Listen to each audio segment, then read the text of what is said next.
let's make it more informal and then a very formal session so that everybody is so relaxed. I know at the end of the evening now everybody is so tired.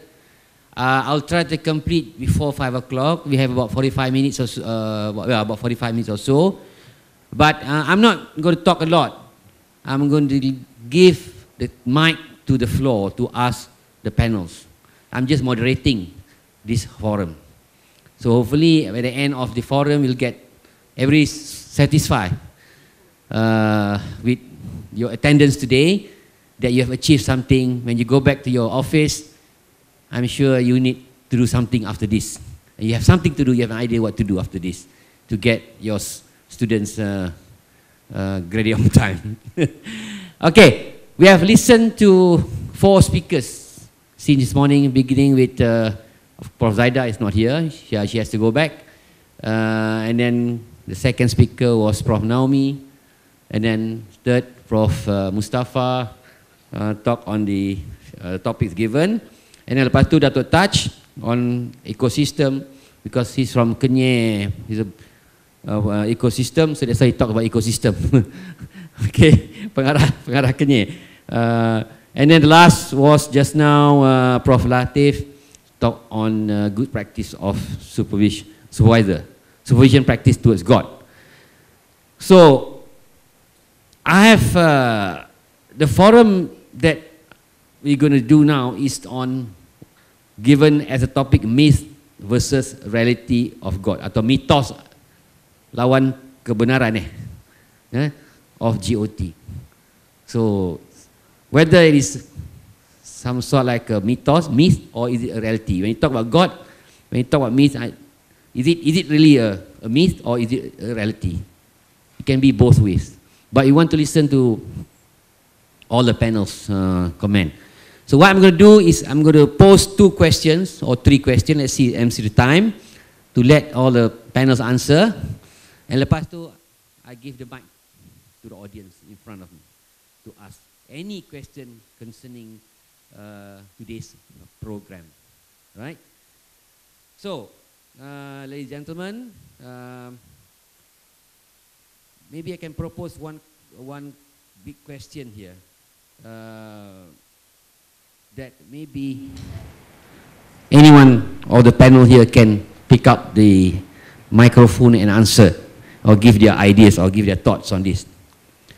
Now, some people say, okay, some supervisors that there is, some supervisors say that even there is some example in UK. If he has a student, he can graduate sekurang-kurangnya, not less than 5 years. Okay, so that's really overshot. Kalau ikut God lah. Okay, so other students pun kalau under dia mesti 5 years juga. That means tidak boleh kurang daripada 5 years. Mungkin he wants to jaga quality ke, mungkin he has a lot of students ke, but that's the myth atau the thought that some supervisors say. If I can graduate him for 5 years, you also 5 years, not less than that. So minta pandangan, comment from anyone can give that comment, please.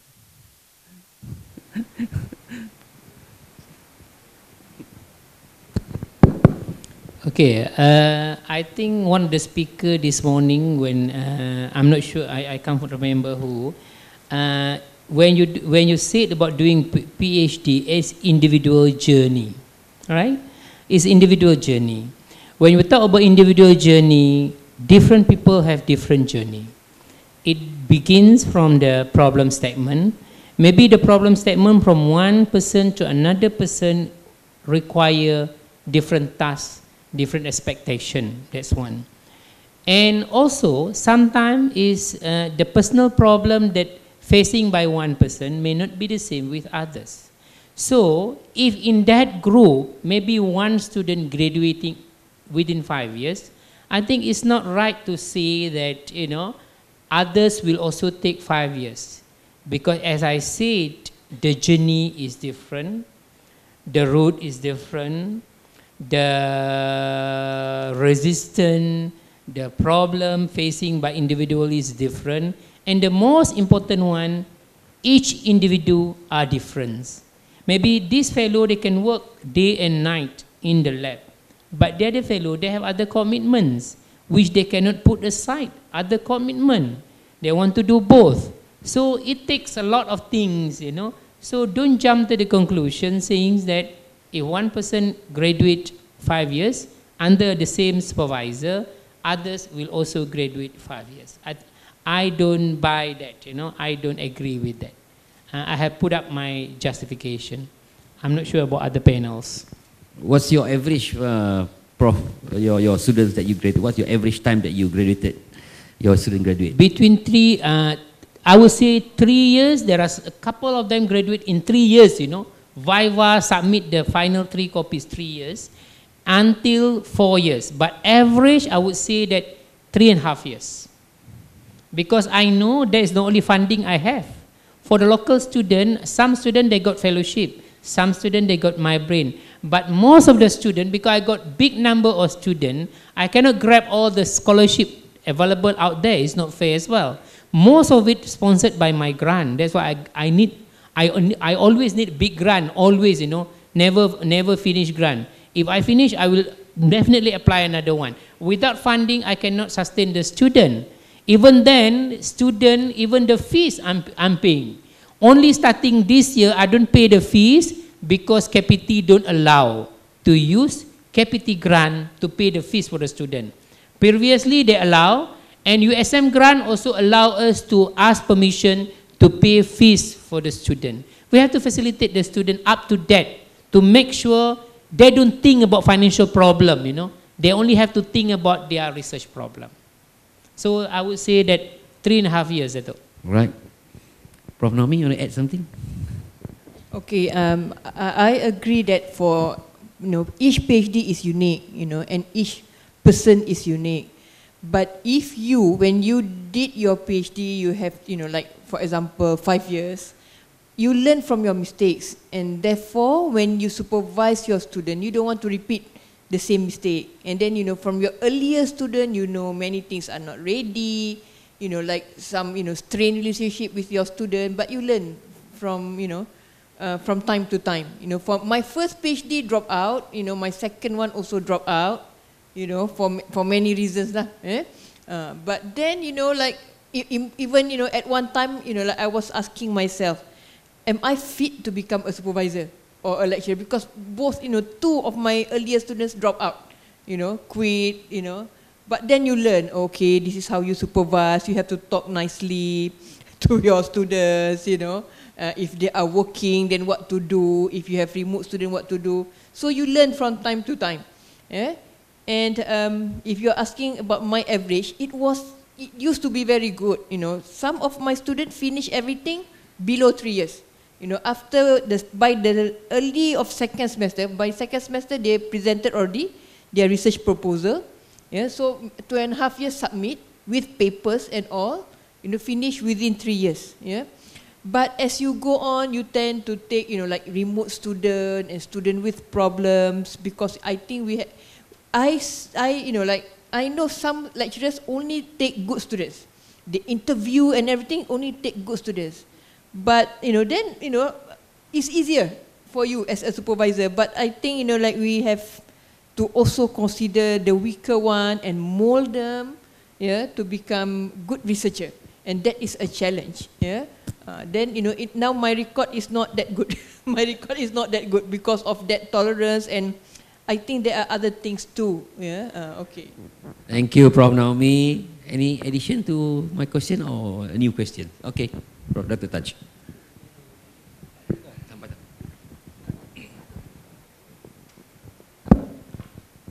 Baik, biasanya pelajar-pelajar saya setakat ini ambil tak lebih daripada 4 tahun. Tetapi normally dia 3 tahun macam itu. Tapi ada juga yang kurang, dia 3 tahun, dia semester kelima dah selesai. Saya punya tak kira, ada setengah supervisor, saya dapat PhD dulu 5 tahun. You tak boleh pendek daripada saya. Saya terguru kan? Kan? Mana boleh? Ada setengah buat macam tu. Saya ada konflik juga 1-2 dekat UNIZA. Saya based on saya punya objektif tadi. Saya nak apa? Saya terlist daripada student saya, katakan 2 publication. Scopus ke, ISI ke, saya dah letak kat situ. Objektif dia apa benda kita nak cari. Okey. Dia cukup dia punya syarat dia achieve dia punya minimum requirement untuk PhD, tak kira dia kalau PhD minimum dia 2 tahun. Mana 4 semester minimum. Tapi lazimnya 3 tahun kalau ikut MQA, kan? Jadi saya supervise student based on dia punya achievement, based on kita punya objektif. Capai tak capai, capai bagi je, saya tak ada masalah. Tak boleh, tak ada isu timbul guru sepatutnya anak murid lebih lama daripada tok guru, tak boleh. Saya tak guna pakai yang tu. Sebab mesti kata Prof tadi, Prof Latif tadi, background, culture, kepatasan pelajar, kebijaksanaan pelajar dia berbeza. Okey, terima kasih. Any? I agree dengan pendapat rakan saya tadi bahawa dia bergantung kepada pelajar, different background. Majority student saya ialah yang just 3 point atau below. Yang minimum yang saya pernah handle ialah 2.6 dengan 2.7. It's very difficult but it's not impossible. Dan of course takkan dapat GOT. Yang terbaik student saya ialah dia nak register dekat Unimas masa tu, Unimas reject dia. So he went on and register in Western Australia, tapi dia datang balik buat fieldwork dengan saya and put me as a co-supervisor. Yang tu dapat 3 tahun because the facility dekat Australian University are better. Support system are better, and so boleh graduate dengan baik. Tetapi yang dekat sini memang tak dapat PhD, tak dapat 3 tahun.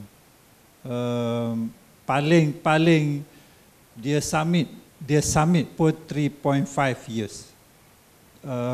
Is quite difficult, dan yang 3.5 years submission tu pun kerana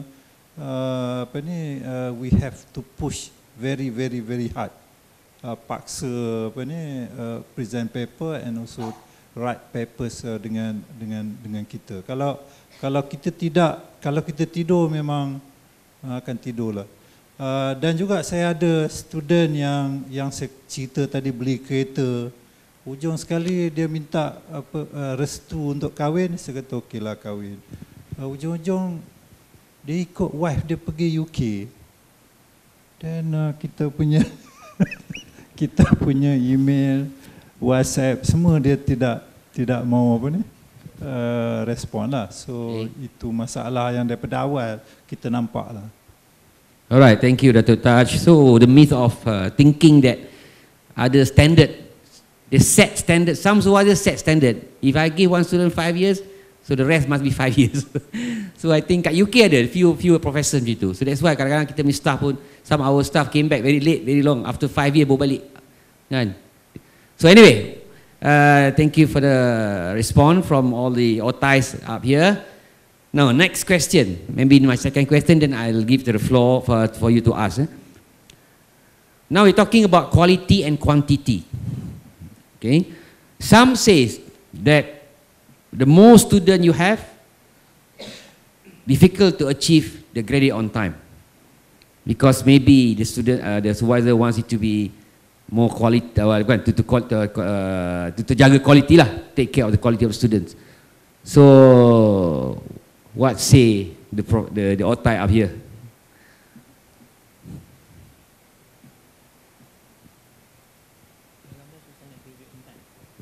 The more is in terms of the more student you have as a student, as a PhD student, it's difficult to achieve GOT, because maybe you're thinking about quality than the quantity. So any idea about that? Okay, I just want to share my experience as far as the question is concerned. As I said, I have big research group. Okay, of course I have a very well equipped facilities. You know, from my experience, okay, put aside the facility. Let's say we have all equal facility. When I have a big group, I have a very good within the group mentoring system. The senior, the more senior will look after the junior, the middle one will look at the junior. Meaning to say that they solve the problem among themselves first, because the field of the research are relatively about the same. Cuma different research problem, you know, research topic. So for me, I feel more easier, even though I'm not there, even though I'm busy, but I know whatever the problem is going to be solved within them, among them. You know, if they cannot solve the problem, then only they come and find me. What is my say about that? You know, how to go about to that problem. And I also used to have a postdoc as well. Postdoc also will help solving their problem. So I would say that provided bigger group is sustainability cohort is there, and then they work as a team, not selfishness on individual. You know, if they are very selfish on individual, they will not help. But I have a very good sustainability of the cohort, senior until junior, and then they are helping each other. I would say that most of the time the problem will be solved faster. But in the negative side, sometimes bigger group, they are sharing the equipment, and sometimes some of the equipment they take turn, because I cannot provide each and every one of them equipment, each of them separately. That could be the one that hold back for the graduating on time. But I think as long within the same group, they know how to solve the problem. Some of them come even late night to run experiment. What is your most number of students that you have at a time? At a time, if my record at a time, I think 23. 23, I think 16 of them are PhD students. That's what I'm saying. That time, I know, you know, I'm projecting my career. I know the system of the promotion. Only research can make you different than others. You know, that time when I got promoted to professor, I think I was the youngest professor. Tetapi nak buat macam mana, because I have the substance, I have the merit, the seniors cannot say anything to me. But up to the top university, top management of university, whether they want to promote me or not. As far as I'm concerned, I prepare all the substance. I make it equivalent or better as compared to some of the senior. But at the same time, the output from the research group, the faculty got the advantage, the university got the advantage. Okay, thank you. Prof. Naomi, want to add something? Okay, I answered, quality and quantity, yeah. Okay, I answered that question through examples now. When I wanted to do my PhD, I applied to my area is information retrieval. So I applied to Prof. Van Rajbergen. I don't know if how many of you are from computer science. Van Rajbergen, the professor who wrote the first information retrieval book and the second information retrieval book is very famous. He has only 7. So when I wrote to him, I have been doing research even before I started my PhD. So he replied, and then he gave me a list of students. Only 7, you know, students so far that has graduated under him. But among his students are another very famous professor, Bruce Croft from Massachusetts. Yeah. And Professor Tengku Muhammad Tengku Sembok, I don't know if you know, many of you know him. He was a Rajbergen student. Prof. Tengku got to know that I applied under Rajbergen. I was, you know, then he was saying that, you know, like, I don't know whether you'll be comfortable, but I've worked, he did his postdoc with another professor, another English professor in Sheffield, Peter Willett. I wrote to Peter Willett, and then I look at his CV, he has 53 students. 53. So Van Rajbergen record, Van Rajbergen, 7 students, very famous professor, both are big names in information retrieval. Peter Willett also wrote a book later than Rajbergen. Yeah? He was British Computer Society Award, you know, recipient many times. His student, mostly 3 years, graduated. He has 53 students, graduated under him. Many 3 years. Rajburjan 7. Many took a long time, but they all are good professors. Mark Sanderson, also, all these are big names in information retrieval. All Rajburjan student. Peter Willett has his own record, but 3 years. So does that shows Peter Willett has no quality compared to Rajburjan? They are all, all recipient, well-known scientists in the world. So I don't think so based on that record, when quality, and it depends on how you look at it, for me. Yeah? Okay, that is one. When I was Deputy Dean, we have a debate. Should we limit the number of students supervised by a supervisor? Yes, should we limit? Because at that time, some people more than 20, including me actually, more than, but, like, I don't know, if people want to curb my number, I don't mind, so, but we look at the record, people who have 20 over, they still have a lot of publication. We win award. Many of our students are Chancellor Award winner. Chancellor Award winner, only 1 or 2, each year, 1 or 2, each year. So, it shows that, doesn't mean you have many, you become, you produce graduates who are less quality.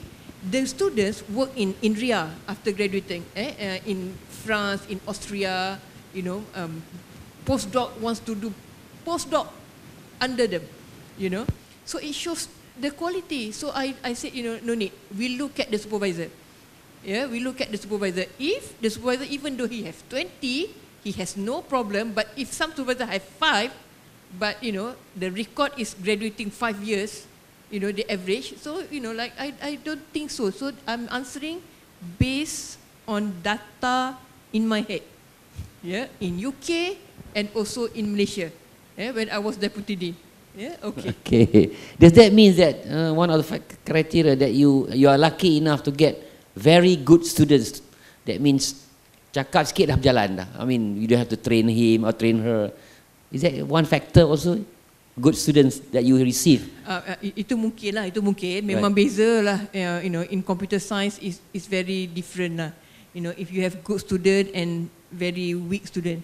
Because mathematics, you have to have background. But sometimes you look at the student, you don't give them a difficult topic. You ask about their background, then you give more to like social, like you depend. If he is good in mathematics, you give topic that require good mathematical background, something like that. Because computer science, you can maneuver is quite wide. Okay, I give another one, Prof. Another one. My supervisor in Sheffield, you look, Sheffield is a 5-star A. Information Studies, Sheffield, 5-star A, 5-star A institution for information retrieval or information studies. 5-star A meaning that you have to include more than 90% of your lecturers, and 90% of the research have to be of world-class standard, and they have measure for that. Higher education in HEFC, I think HEFC in the UK. But like I told you, my people thought chem informatics in Sheffield have many professors. Only two. At that time, only my supervisor is the professor. They were saying in my lab in Sheffield, is Peter Willett group against the rest of the world. That is the Peter Willett group. One of the audience is Sheffield with me, but not in not in my lab. But is Peter Willett group against the rest of the world? The rest of the world, the other supervisor, the other people in the department only have like very few, less than a handful. But their student take a long time. But Peter Willett group, although many like is very the culture inside the group. We build up on one another. I'm doing chem informatics. I know nil about chemistry, computer aided drug design. But because of the makeup of the group, we have mathematician, we have chemists. I know Prof. Taj from our my previous assistants, working in bioinformatics, because there are biologists in the group. So we learn from one another. The makeup of the group is good. We go to games together, things like that. Okay, thank you, Prof. Any addition to that, to my question, Prof? I think. Yeah. I'm not lucky to have that culture because where I came from, we built the culture. Kita terpaksa membina culture untuk pelajar. Dan when you are in the comprehensive university, you don't have that luxury. But it doesn't mean that kita tidak boleh mengeluarkan pelajar yang baik. So the benchmarking is that pelajar tu yang mendapat PhD boleh masuk ke IPTA dan menjadi pensyarah. Pada saya itu adalah satu kejayaan di mana kita datang tempat yang tidak ada culture, tidak ada misalnya postdoc, tak ada. Bila saya datang dekat IPK, it was like mana dia graduate student, I cannot see that.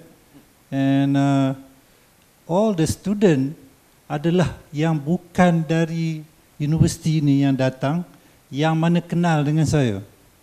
So they thought they want to study dengan saya. Bukan kerana dia nak datang sini. Budak yang boleh register dekat Sabah, but they came, ada 3 orang daripada Sabah came here and then dia kata we want to study under you. Saya kata pergilah dekat Sabah, better for you. Kata no.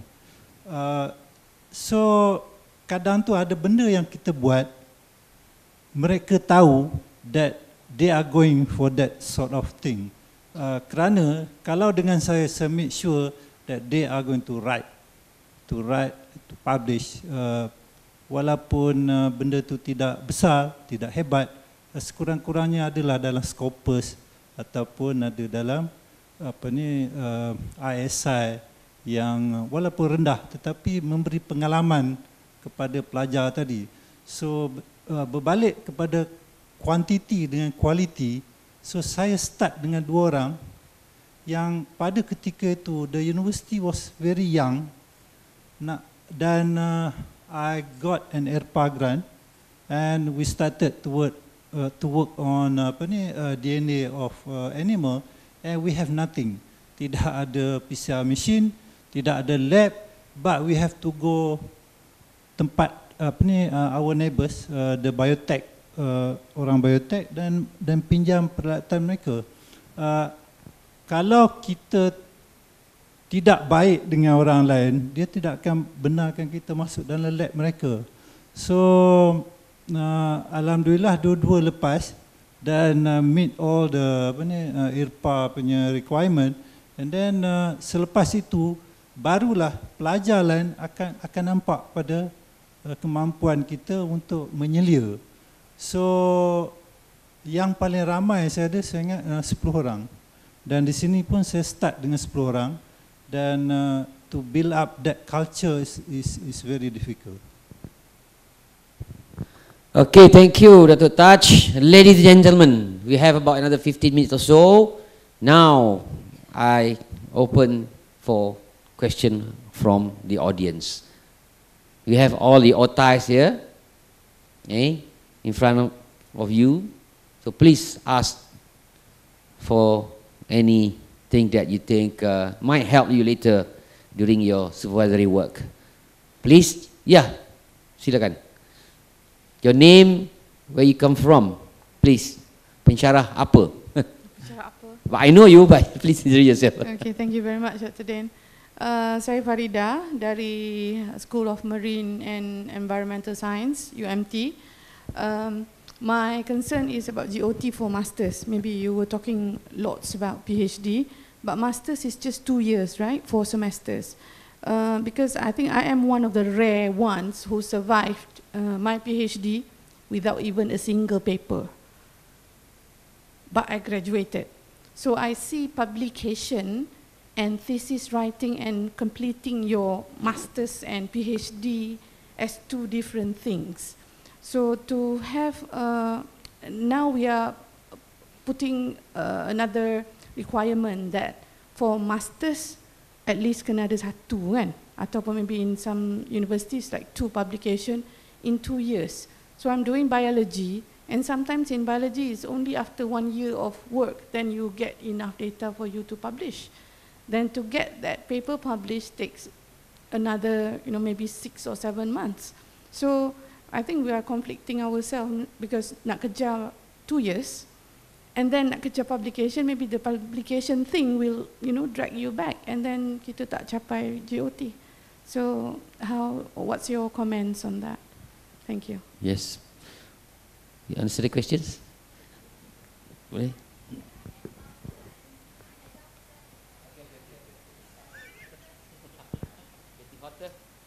So my question is, my name is Raimi from University Malaysia Kelantan. So my question is really simple. Can you put your a little bit? Yeah. All right. So my name is Raimi from University Malaysia Kelantan. So my question is pretty much related to the previous one, so that's why I want to say it now. So my question is really simple. Why 3 years and 2 years? Because when we actually see this morning punya statistic, when we see it, yang dapat achieve GOT adalah mostly actually below 50.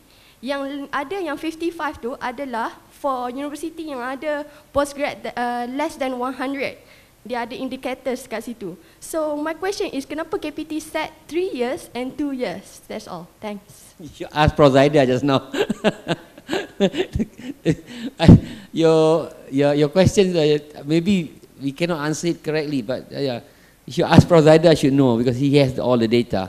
He digests the data, she analyzed data, she digests data, and she got the picture. But anyway, back to your question from Dr. Farida. Any takers? Soalan tadi, adakah kita konflik dengan diri kita sendiri? Itu saya beritahu tadi, ada paper yang kita boleh hantar prelim punya set, and saya dah tunjuk example yang masuk dalam rifle bulletin. Rifle bulletin is ISI, dan juga dia saya tak ingat tadi Q3 atau Q2 journal. So pardon? So kita tak boleh bekerja satu orang, so we have to strategize. I don't have any DNA lab dekat sini, so I have to work with my colleague dekat Unimas, having very good lab, and dan kita tidak boleh membiar benda macam tu je. Sedangkan spesies yang kita melihat ini adalah the first record untuk Negeri Terengganu, dan pada saya perlu direportkan dan dia akan publish benda-benda macam ni. Tetapi kita kena mengambil 3 different markers. We use DNA, we use ecology, and we use morphometric untuk mengukuhkan data. Dan benda ni bukan mendapat kredit kepada satu orang pelajar, tetapi for the research group yang membuat kerja. Another example saya nak bagi ialah we submit a paper kepada ISI Frame, journal Frame, saya tak ingat apa nama dia, is ISI juga. It took us 3 years to get published. Sedangkan dalam masa 12 bulan dia dah beritahu your paper is accepted, tunggu 2 tahun lagi baru publish. Pada saya it's okay walaupun 3 tahun menunggu, but the fact that student tadi graduate walaupun dia melebihi daripada 24 2 tahun 24 bulan, but it give the student something dia boleh proud of. Saya walaupun lebih pada 2 tahun, I got 1 ISI paper. So kalau kita tidak letak some benchmarking, then you have your student graduate macam student lain lah. Ada degree, keluar cari kerja. But then you have another student, ada degree, walaupun dia lambat sikit, tetapi dia ada paper yang boleh dia masuk dalam interview, bawa paper sekali, that will give additional marks untuk dia meneruskan hidup dia. Okay, soalan yang pertama tadi, nak kata kita konflik, you know, nak kejar masa 2 tahun, kemudiannya nak habiskan dalam masa 2 tahun tu, kemudiannya nak produce 2 papers, right? Is that clear tadi soalan yang pertama? Okay, I think one thing we have to make it clear, master and PhD, we shouldn't forgo the quality. You must meet whatever the objective, because nanti examiners akan nampak tak cukup lah dan sebagainya. I think everybody have to be clear. Bukan maknanya nak GOT dan you cut number scope of work dan sebagainya. Examiners will menentukan sama ada dia cukup tak minimum requirement of the master or PhD. So that one is the supervisor, you shouldn't forgo that. I think that one clear. The second one, nak katakan master 2 tahun tidak boleh publish, I think supervisor kena strategize. Tak tahulah, dalam my research group, normally when the student started coming up with the problem statement, when they do the literature review, they can always submit 1 review paper. Definitely something is about that research, isn't it? Because that's how the problem, what is the problem currently for that topic and what is the way forward, you know. Review paper, easily you can get it submitted after 6 months. After 6 months. Then only another one is a technical. Actually, if master student, they are smart enough, they can come up with 2 technical paper. You know, 2 technical paper. You know, we are talking about the data every 6 months. Every 1 semester, the data that being collected. We are assuming that it's possible to put all of them together to come up with 1 paper. So 1 review paper, 2 technical paper. I think easily. But of course, every discipline have different. Maybe those people who collect data outside, you know, have to go to the field work. Somebody work in the biological punya area, hari ni jadi, besok tak jadi, you know. Dengan microbe is different. That maybe some exceptional is there. To me, some exceptional is there. Tetapi 2 papers is possible if one of them is a review paper. The following 1 year tu is 1 technical paper. While doing the review paper, they can establish the methodology and get and set up things, you know. I think it should be there. Then another thing, I think you have to be very clear when under the higher education punya blueprint 2015-2025 tu, actually when we were referring to the GOT, memang pun they talk about PhD saja. They don't talk about master.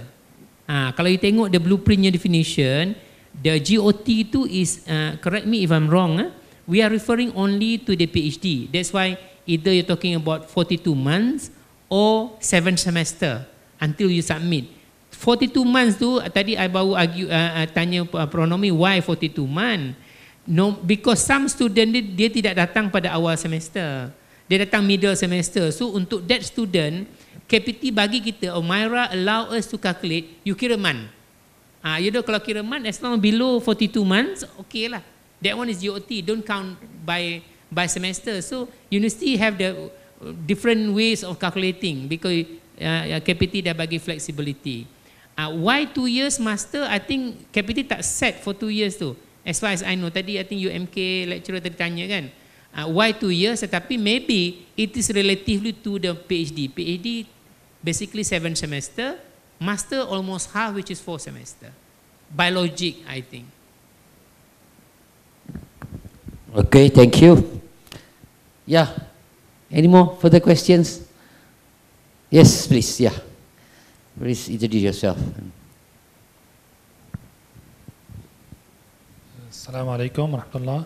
I am Dr. Abdul Munaim from IIUM, International Islamic University. In UIA? UIA, Kuantan. Okay. Kuantan campus. From which faculty? Pharmacy. Pharmacy. Okay. Yeah. During this seminar, we touch on the role of student and supervisor mostly. Most of our talk about the role of student and the supervisor to get the graduation on time. But how about the role of the university rules itself? Like we have cases, actually they are repeated cases, not 1 or 2, whereas the time from the submission of thesis to the viva take more than 7 months between submission of thesis and the viva, calling for viva. So if the student need to wait almost 8 months for the Viva. So how can I graduate in time with a master or PhD? This is a problem to do with the university system. And may I know other universities how they handle this issue? Is there any specific rule that from the student submit his thesis, how long he should wait for Viva, the maximum time, something like this? Okay. Thank you. Okay, I want to share the experience that USM is facing, you know. Previously, we do have that sort of thing, you know. We submit, then the examiner submit very late the Viva, the report, you know. Then the student have to wait long time before they get Viva. Then in the faculty level, during our board meeting, we blacklist those, the examiners. We don't want, because the track record shows that one, the faculty have to strategize. Shouldn't take that one, because that will jeopardize the student to have quick Viva. That's first we did, you know. The second one, what we did is that now, I think not only USM, I think even UTM, even most of the university now, the moment the examiners receive the thesis, first they ask agreement whether you agreed or not to examine this thesis. We submit agreement, agreed, then only they send the thesis. The moment they send the thesis, basically they set maximum 2 months. In fact, during that letter of sending the thesis, they already set tentative date of Viva. That one basically giving the pressure to the examiner. I used to be examiners to UTM.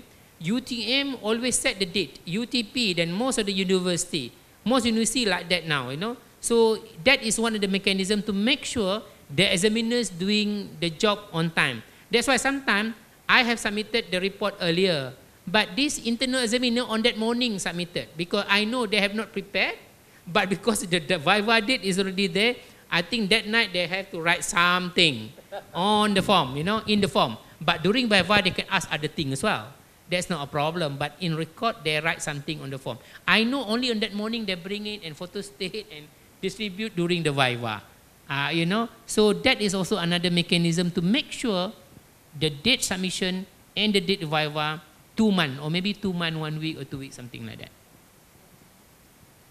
Okay. Yeah, sure.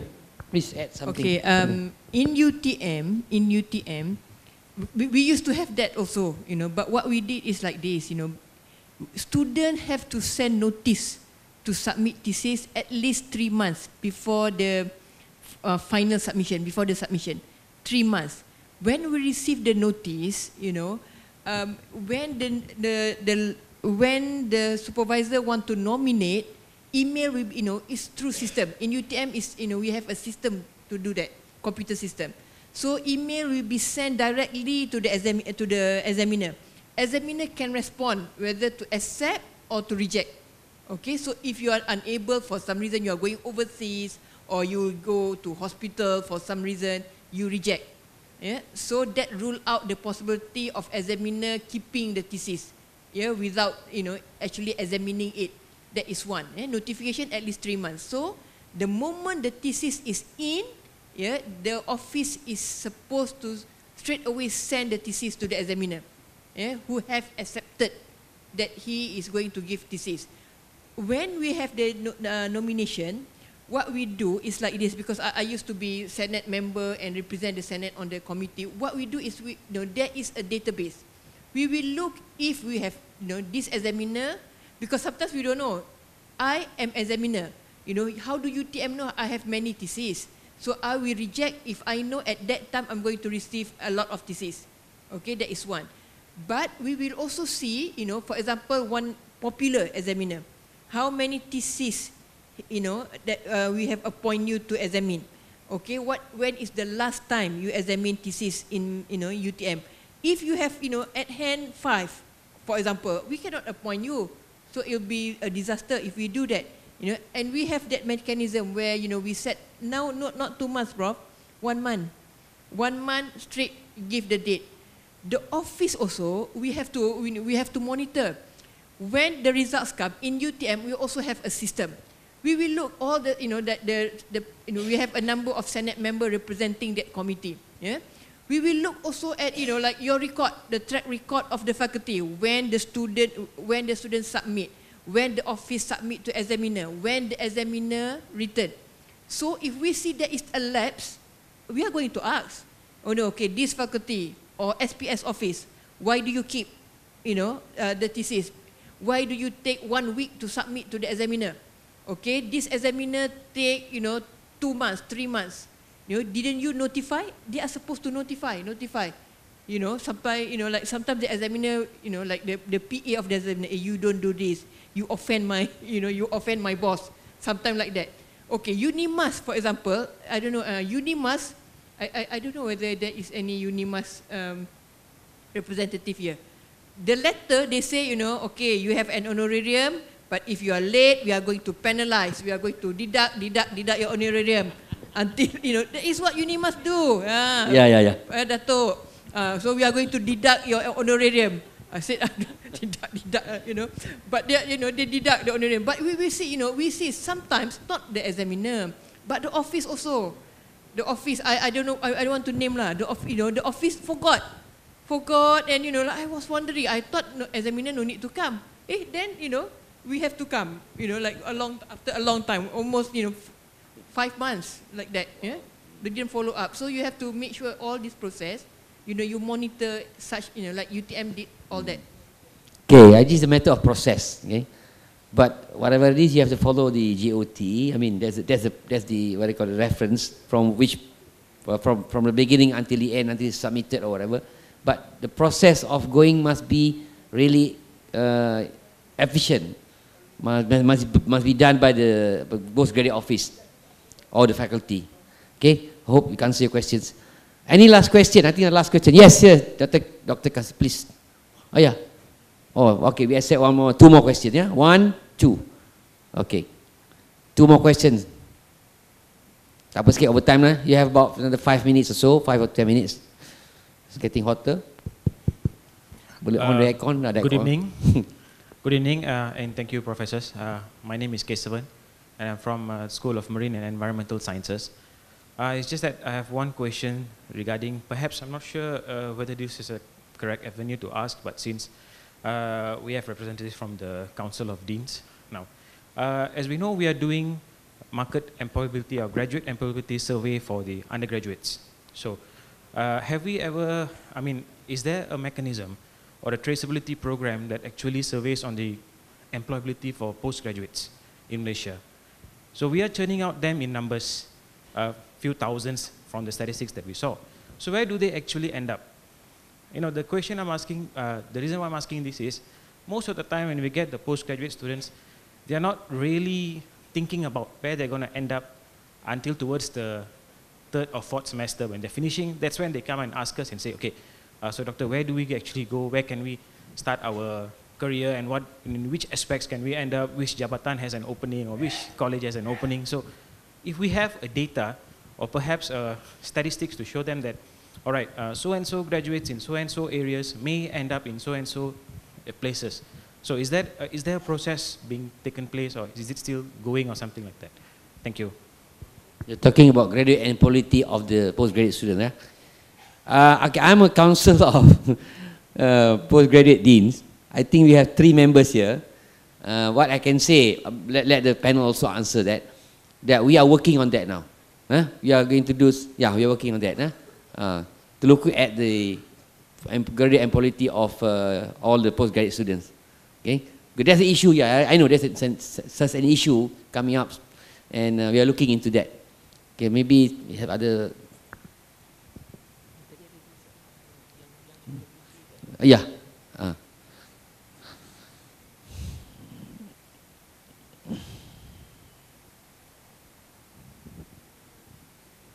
Assalamualaikum, and very good afternoon to our VVIP and my friends. So I'm Umu Atika from PPIMG, Dr. Umu Atika from PPIMG. So basically teaching mathematics.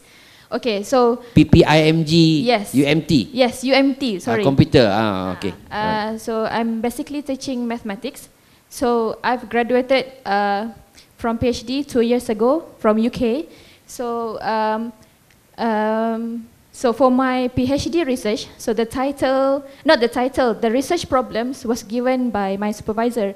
But the problem when I come back here is when the student asks, Doctor, I want to do research for you.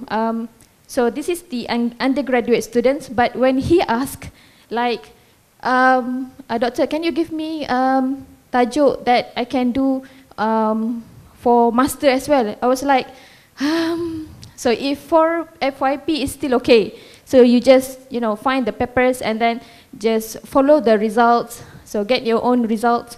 But when you want to do postgrad, so can you please give me any tips for me and for other young lecturers that have this issue with on how to create, or maybe some tips to on how to formulate the research problems.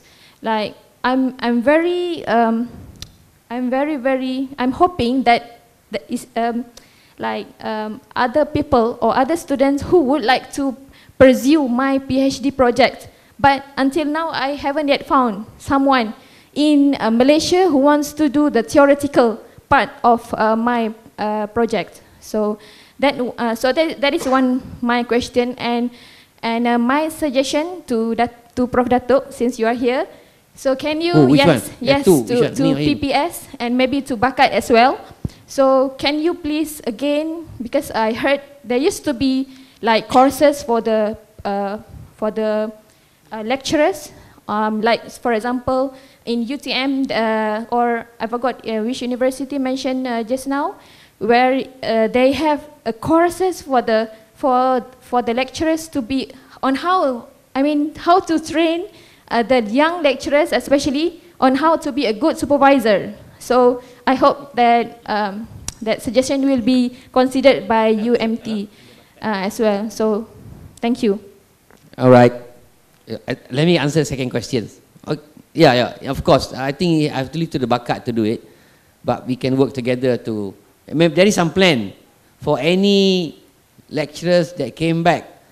I think within 3 years, we're going to call them for the courses, conduct a workshop or something on how to be a good supervisor or something. Okay, just wait for the moment. Right. First question. Any? What the first question was how give you some tips on how to get the research program.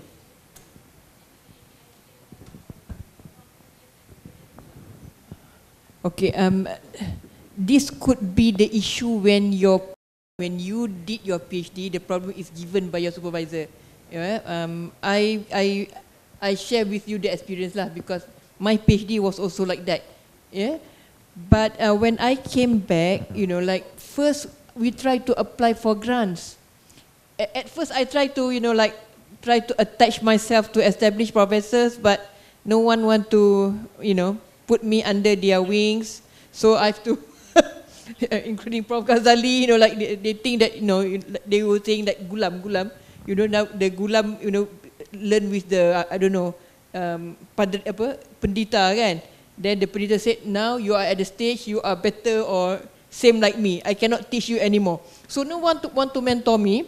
Then, like what I did is I study, like using the method that I said, like all the areas, try to find the issues. Then I make, I apply for grants, a number of grants. Yeah, IRPA, that's that time IRPA, still IRPA. Yeah. So apply. Then based on that grant, based on that you got, student. Based on that, because you formulate yourself lah, a number of research question, research problem, and so on. Sometimes students have their own, and sometimes you get idea from other people. Yeah. One thing that can happen, like for me, for example, I do computer-aided drug design. When I first submitted, they said, molecular modeling. Too many people have done molecular modeling. They don't even understand what you're talking about, because that area is very new in Malaysia.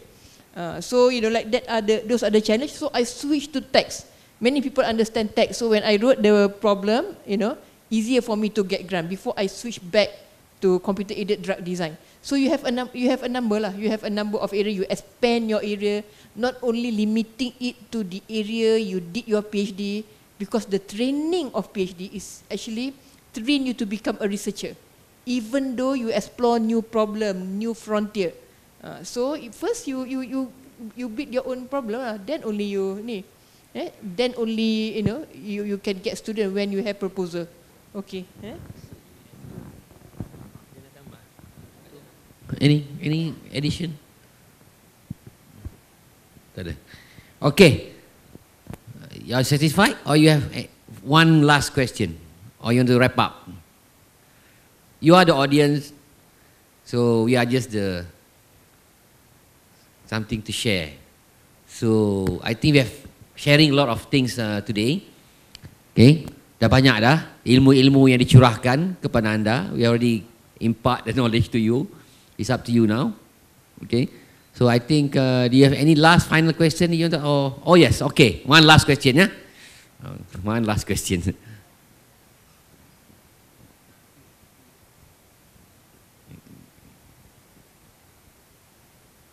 Bismillahirrahmanirrahim. Assalamualaikum. Saya Fariza Hanif dari School of Fundamental Science, UMT. School of what? School of Fundamental Science, UMT. Okay. Yeah, berasal dari sini. So my question is probably out of topic a little bit. So because this is my first experience of teaching. I came back from my PhD study January this year, and then I just got my first teaching class this semester. So my concern with my undergraduate students is the syllabus that we give them is not preparing them enough for postgraduate study. For example, I'm teaching the final year students, and then I ask them to, okay, why don't you go to this journal? And they say, what is journal?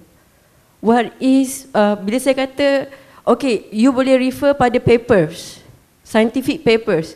They are not even know what is scientific papers. So this is, I'm teaching a third year student, which means they are supposed to be graduating very soon. So this is similar problem that I faced when I went to PhD in UK. So my undergraduates and my master course did not provide me the knowledge that I should have for me to do my PhD. For example, when I did my masters and undergraduate, I did not expose to MATLAB. But when I went to UK, they use MATLAB. They bombard me with MATLAB. So when I say, I don't know, I never use MATLAB, how come a physics students never use MATLAB? So what is your undergraduate system and your master's systems?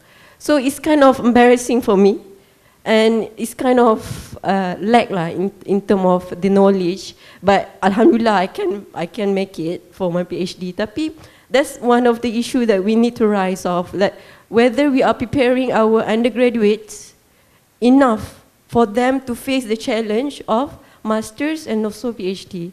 So that's all. Thank you. What is your field of work? I'm doing physics. Physics. Yeah. Thank you. Okay.